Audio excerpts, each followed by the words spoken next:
Да, говорят, поменьше вытаскивайте. Там дальше будут маленькие.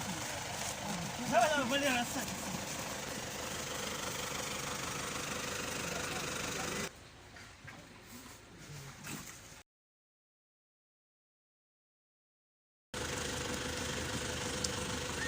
Сколько мяса у тебя?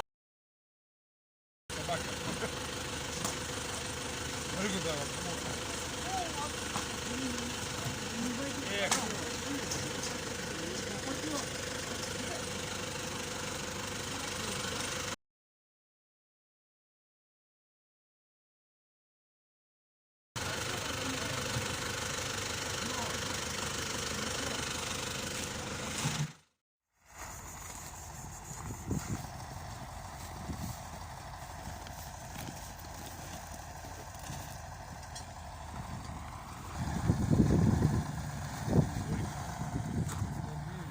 Покрупнее, да? А ими и добьем как раз.